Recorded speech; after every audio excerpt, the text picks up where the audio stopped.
नमस्कार दोस्तों, मैं हूं सिद्धांत उदासी और आप देख रहे हैं आपका अपना YouTube चैनल की ऑफ मैथमेटिक्स।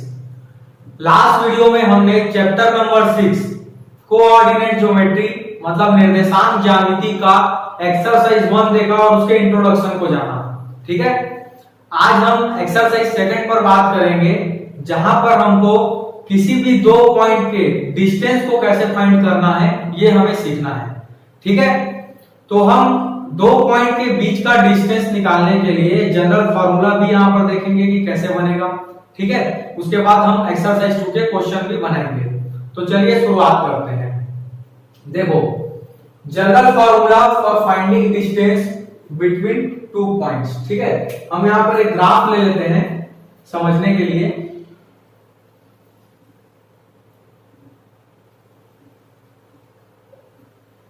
ठीक है, सपोज से हमने यहां पर कार्टेशियन प्लेन बना लिया, एक्स एक्सिस और ये हो गया वाई एक्सिस और यहां पर ओरिजिन क्या हो गया, 0 हो गया। ठीक है, अब मैं यहां पे नंबर से भी शो नहीं कर रहा हूं। ठीक है, आप ये समझिए कि दो पॉइंट्स हमको यहां पे लेना है, कोई सा भी। सपोज मैं कोई दो पॉइंट लिया, एक पॉइंट यहां है ए और एक दूसरा पॉइंट यहां ले लिया, सपोज ये पॉइंट है बी। ठीक है, मुझे क्या करना है, इन दोनों के बीच का डिस्टेंस फाइंड करना है। ठीक है, दोनों बिंदुओं के बीच की दूरी निकालनी है। तो मैं इन दोनों को ज्वाइंट कर लेता हूं।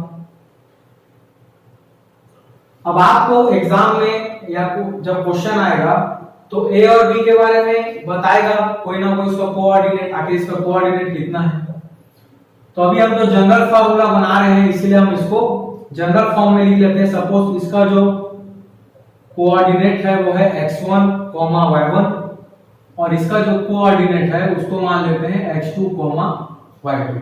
ठीक है, अब हमें देखना है कि ये जो पॉइंट A है, ठीक है, ये वास्तव में कौन सा पॉइंट है।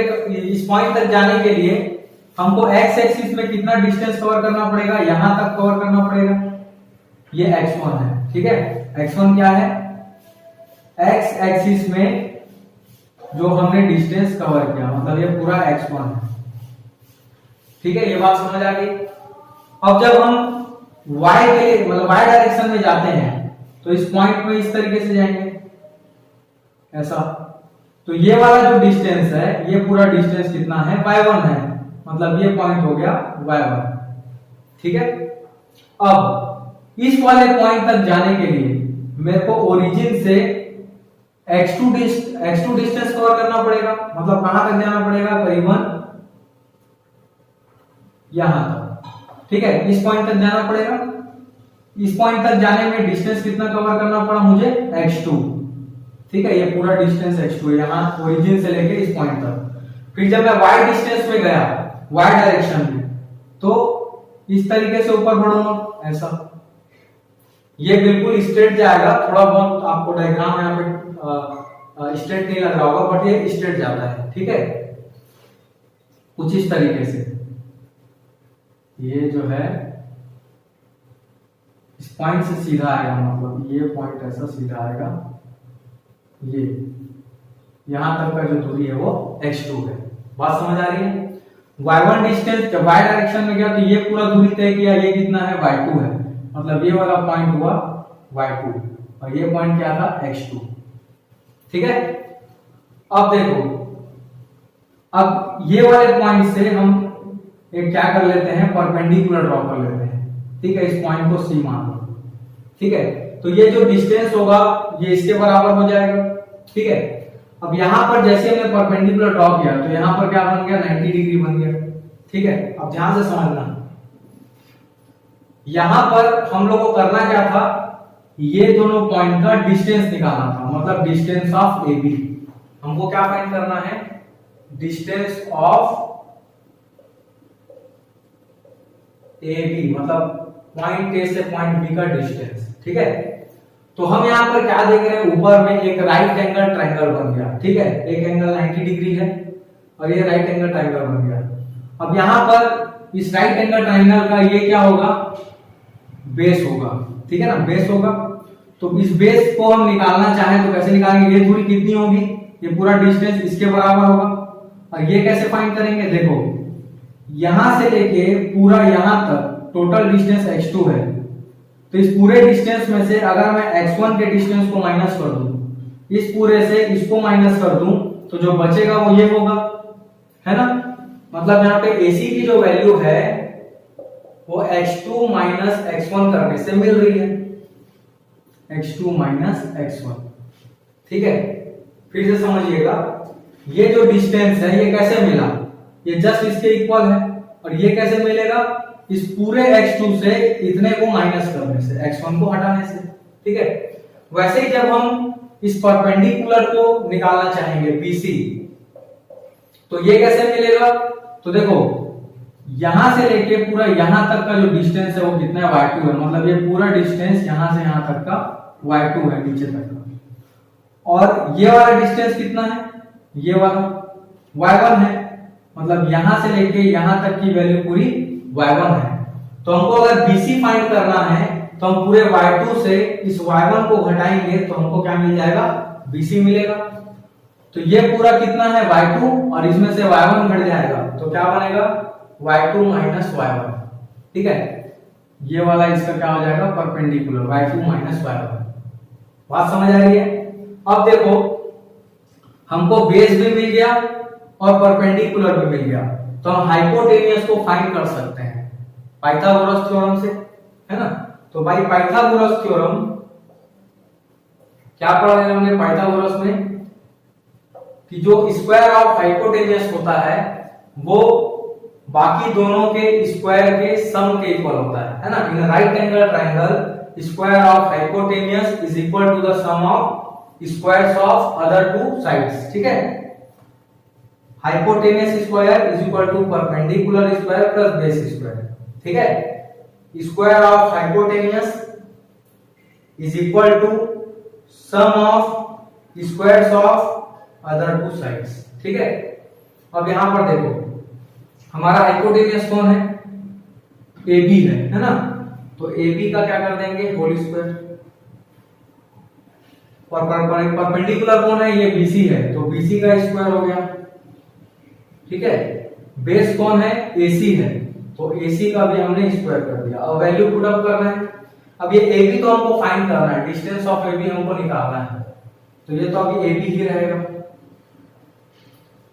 BC देखो क्या है, BC है y2 माइनस y1, तो यहाँ पे पुट अप करेंगे y2 माइनस y1 का होल स्क्वायर। BC की जगह y2 माइनस y1 रख दिए, प्लस AC कितना है देखो, x2 माइनस x1, तो यहाँ पे AC की जगह x2 माइनस x1 रख दिए, उसका होल स्क्वायर कर दिए।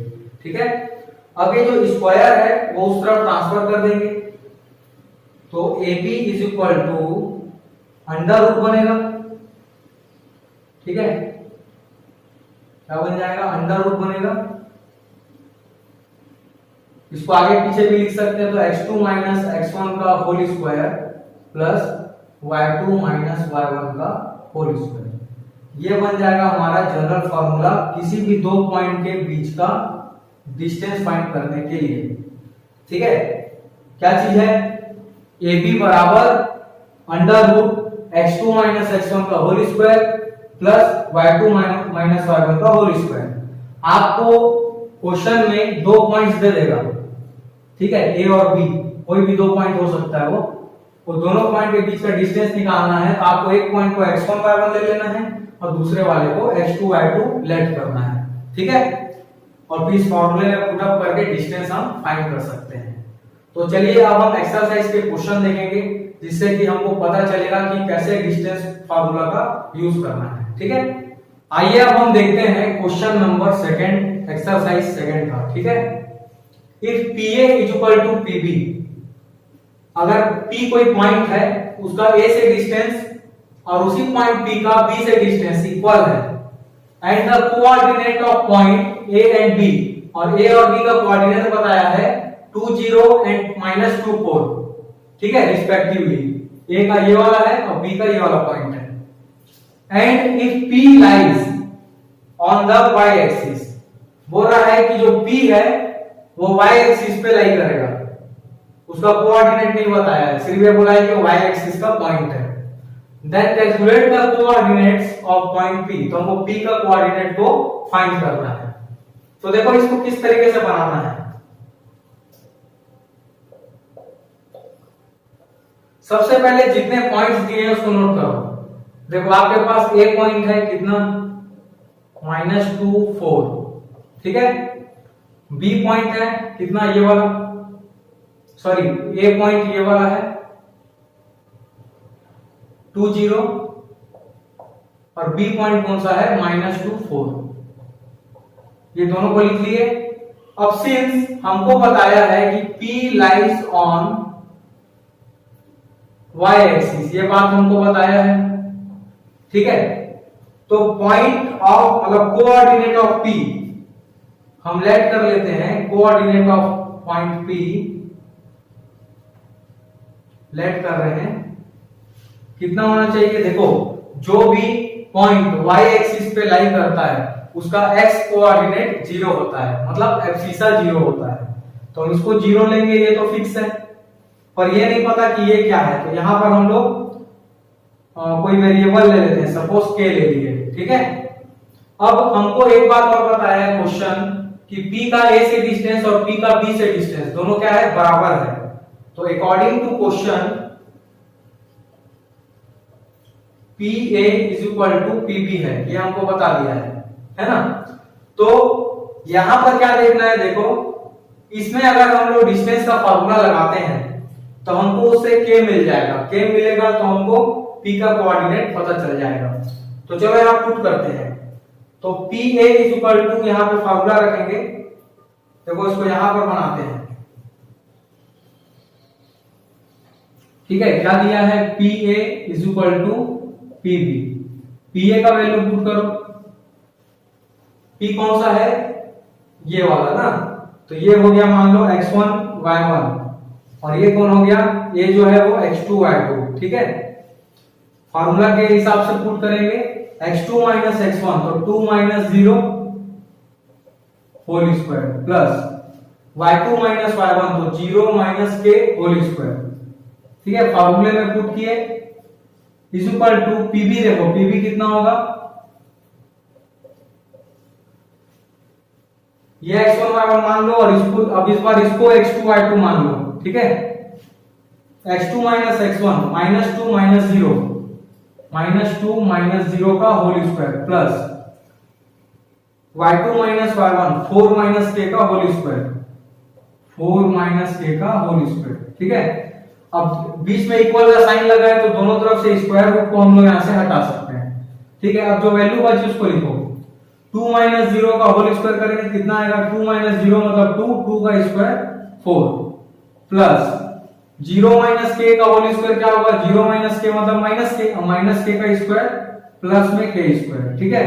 इज इक्वल टू यहां पर -2 0 कितना होगा, -2, और -2 का स्क्वायर करने से हमको क्या मिलेगा, 4 मिलेगा, प्लस यहां पर है 4 k का होल स्क्वायर, मतलब यहां पे a b का होल स्क्वायर का फॉर्मूला लगेगा, कौन सा, a का स्क्वायर मतलब 4 का स्क्वायर 16 प्लस b का स्क्वायर मतलब k स्क्वायर -2ab, तो 2 × 4 × k कितना हो जाएगा, 8k, ठीक है। दोनों तरफ से 4 4 कैंसिल हो गया, k स्क्वायर और k स्क्वायर कैंसिल हो गया। जो -8k है उसको इधर ले आओ तो प्लस में 8k हो जाएगा, उधर सिर्फ क्या बचा है 16। ये 8 यहां इनटू में है, ये जाके डिवाइड हो जाएगा, तो 8 1 जा 8, 8 2 जा 16, k की वैल्यू कितनी आ गई, 2।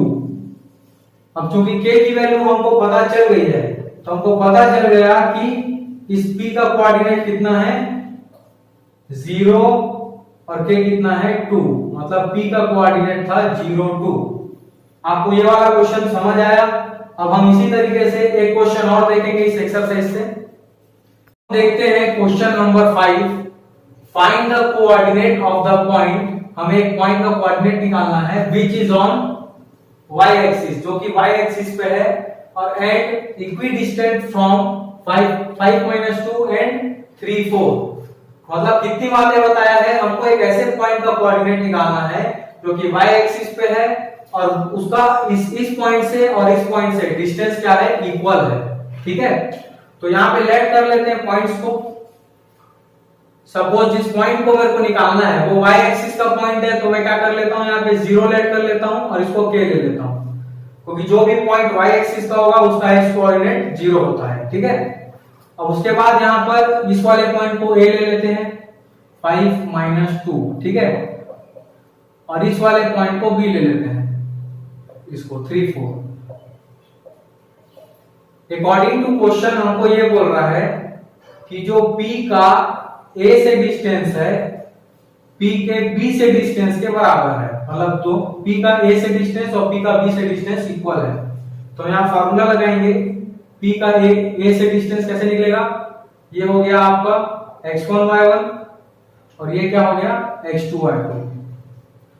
ठीक है, देखो x2 - x1 करेंगे तो 5 - 0 whole square plus y2 - y1 करेंगे तो -2 - k whole square is equal to root p b निकालेंगे। तो देखो इस बार हम p तो x1 y1 रहने देते हैं, x2 y2 अब इसको बना देते हैं b को, x2 - x1 मतलब 3 - 0 whole square plus y2 - y1 4 - k का होल स्क्वायर।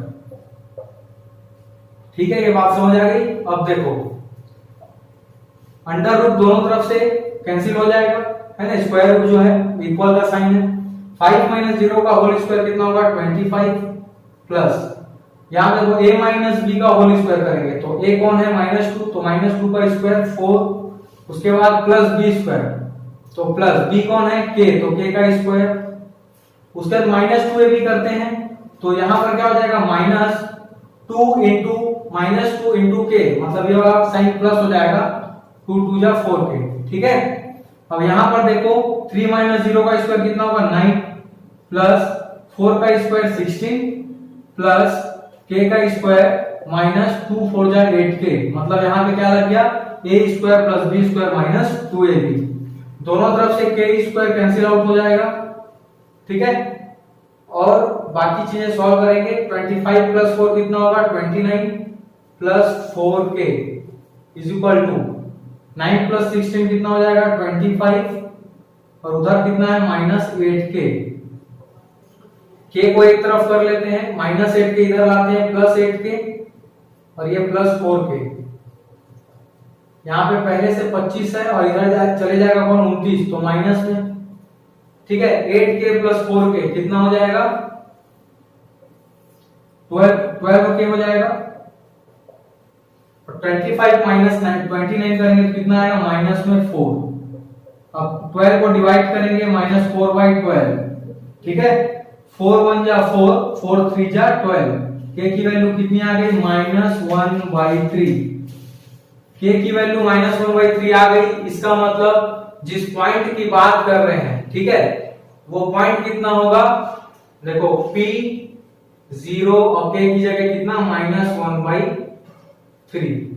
ठीक है, बात समझ आ गई।